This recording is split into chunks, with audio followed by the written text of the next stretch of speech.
Buenas tardes, muchas gracias a Puente Genil, a la organización, por habernos invitado.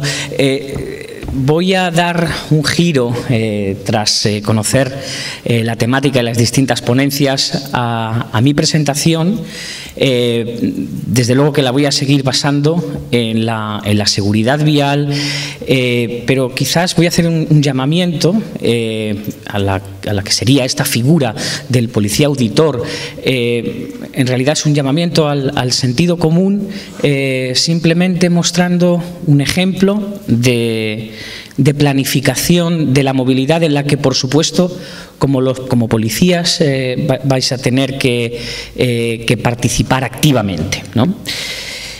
Para ello, no sé si se aprecia bien, pero bueno, voy a describir la situación de la bicicleta en la ciudad, que vemos que conforme pasan los años, pues va tomando relevancia. Esto es de una situación previa donde estaba absolutamente denostada.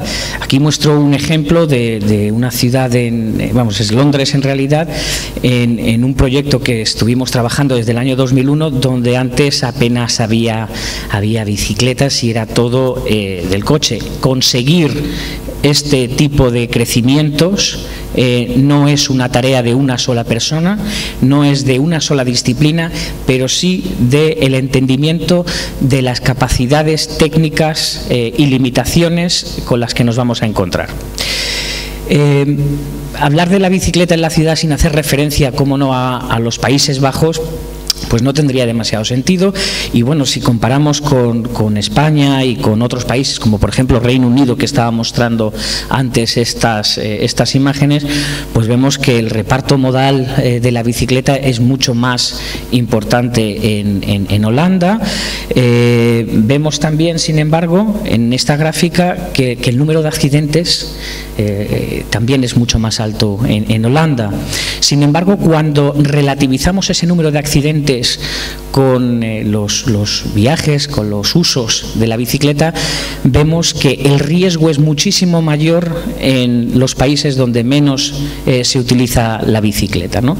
Lo que está claro es que la bicicleta en la ciudad es una realidad.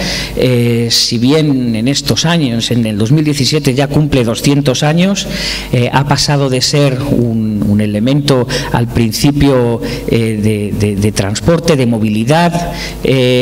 Sin embargo, en la década de los 50, con la aparición del automóvil, pues realmente vemos que pierde todo su lugar en la movilidad urbana, ya que jerarquiza la aparición del automóvil al resto de usuarios, al resto de ciudadanos en usuarios de un modo de transporte u otro. La bicicleta se ha mantenido, pero se ha mantenido gracias al testigo que han recogido precisamente los niños. De ahí la importancia de seguir involucrando en la educación vial a los niños. Sin embargo, ese aprendizaje de la bicicleta ya es distinto. No es como elemento de transporte, sino como elemento de ocio, como elemento lúdico, como juguete. Es el primer juguete que quieren los niños, ¿no? Cuando ya empiezan a tener cierta movilidad. Pero les enseñamos a circular en las aceras, no les enseñamos a reivindicar su espacio, evidentemente, porque son pequeños, y lo que sí tenemos claro es que en el momento en el que tengan cierta autonomía, han de cambiar de modo. Eso es un juguete. Vemos que en nuestras ciudades siempre nos encontramos con objeciones al uso de la bicicleta. Es peligrosa, hay cruces, hay muchas pendientes, en realidad no es un modo. Sin embargo, sabemos que la demanda es cada vez mayor. De alguna forma nos resistimos al obvio, y es que las bicicletas, los ciudadanos que quieren usar la bicicleta, lo que principalmente necesitan es sentirse seguros. Evidentemente, por el esfuerzo físico que supone el pedaleo, tienen que ser redes coherentes, en la medida de lo posible integradas con el entorno, atractivas, confortables, pero sobre todas las cosas seguras. Y nos corresponde a nosotros y os corresponde a vosotros intervenir en la definición de esa seguridad, en la planificación de esa seguridad desde el punto de vista del auditor, que en las fases iniciales del diseño ya es capaz de interceptar los problemas. vemos, por ejemplo, que basándonos en las distintas guías, que no estamos inventando algo nuevo. Ya existen metodologías que nos dicen que en función del grado o del volumen de vehículos que hay en una vía, del tráfico motorizado principalmente, y su velocidad, pues se debe optar por una infraestructura ciclista más o menos segregada. Así tenemos que, por ejemplo, los métodos británicos o el francés que muestran estas gráficas, la de arriba el británico y en la de abajo el francés, bueno, pues ambas coinciden en su forma en identificar que efectivamente hay una relación clara en esa mayor velocidad del tráfico y mayor volumen del tráfico para actuar con una infraestructura más segregada. Pasaríamos pues a lo que sería a lo mejor una pista ciclista totalmente segregada del tráfico en aquellos entornos urbanos donde ni se den velocidades elevadas ni se den tampoco flujos o volúmenes de tráfico altos.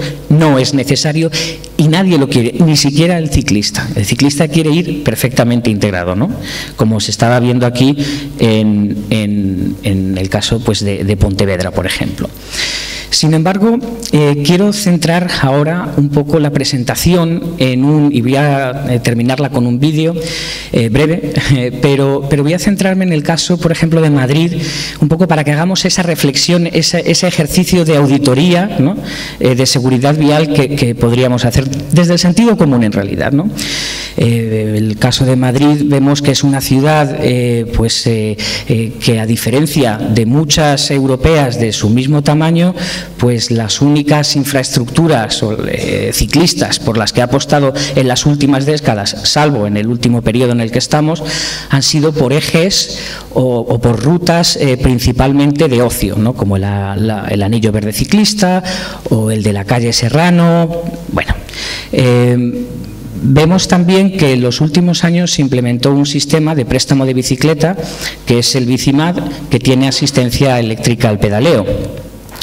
Si estudiamos la evolución, por ejemplo, del número de usos de este sistema, vemos pues que, bueno, tras un periodo inicial en el que, bueno, pues las cosas se tienen que probar primero, etcétera, llega pues a una estabilización de aproximadamente 5 usos día.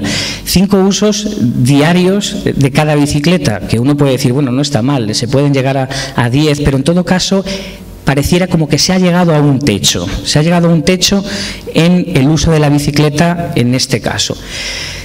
Pongo aquí una gráfica que a lo mejor tiene más sentido para algunas personas y no tanto para otras.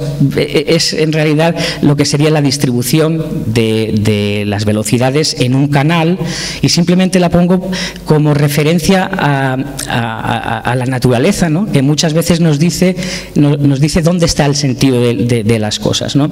Así sabemos que en un canal las velocidades mayores principalmente las vamos a detectar en el centro, y en las orillas pues es donde se queda toda la hojarasca, donde la velocidad teóricamente tendería a cero, ¿no? Estudiamos, por ejemplo, ahora lo que ha ocurrido en Madrid. En Madrid con las ciclocalles. Esta es una sección típica atendiendo a esos niveles, a esas gráficas que veíamos de grados de segregación, en una sección normal de calle donde conviven todos los usuarios que normalmente nos encontramos en el entorno urbano, pues tenderíamos a situar a los peatones, porque no pueden ir a una velocidad mayor, pues en los extremos, se paran, ven los comercios, y conforme nos vamos aproximando al centro de la sección, vemos pues que los usuarios tienen más movilidad y por tanto más velocidad, ¿no? Y así, bueno, pues veríamos que las velocidades incrementarían conforme nos acercamos al centro, ¿de acuerdo? Supuestamente a 50 kilómetros por hora, sabemos que en una sección como esta mucho más, ¿no? Y esto es lo que ha ocurrido, por ejemplo, en el caso de Madrid con las ciclocalles, ¿vale? Entonces vemos que hay una sección con carril bici, con acera, aparcamiento, banda de aparcamiento, la ciclocalle que permite circular a los ciclistas. Solo es el único sitio donde se les permite circular y que obliga al tráfico a ir a 30 kilómetros por hora.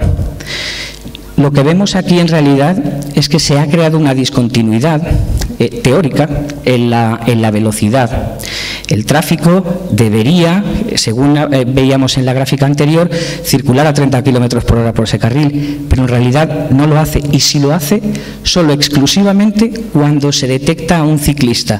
Por lo tanto, el único garante de que la infraestructura funciona correctamente es el propio ciclista, lo cual va en contra, en realidad, del principio. Este es un vídeo muy breve que voy a mostrar para que nos hagamos simplemente una idea de lo que supone el utilizar la bicicleta, ¿no? Y quizás ese papel que nosotros siempre tenemos que hacer de ponernos en la piel del usuario para el que estamos diseñando en este caso, ¿no? Esta es pues por la ronda de Valencia, por la ronda de Segovia, bueno, pues un trayecto pues donde me están adelantando por un lado, por otro. Yo como usuario, y he sido usuario de la bicicleta en la ciudad muchos años, siento una inercia hacia la derecha, de forma natural. Quiero refugiarme, sin embargo a mí me obliga la normativa a circular por ese carril. O sea, es realmente algo temerario, ¿no? Ya se puede un poco, bueno, el vídeo continuaría un poquito más, pero se puede finalizar ya. Básicamente, lo que quiere decir esto es que ha generado bueno, pues un grupo de usuarios, ¿no?, que responden a esto bien sintiéndose amenazados y por lo tanto compartiendo el espacio en las aceras, por ejemplo, o de alguna forma induce a un grado de agresividad en la conducción también, que bueno, pues incide en querer posicionarse enfrente, saltándose los semáforos, etcétera. Por lo tanto, no se ha planificado correctamente desde un punto de vista integrador lo que es la movilidad en la bicicleta. Y nosotros tenemos la oportunidad de introducir este cambio. Estas son un poco las conclusiones. Yo creo que simplemente, no sé si me pasa un poquito, pero bueno, ya está, simplemente. Gracias.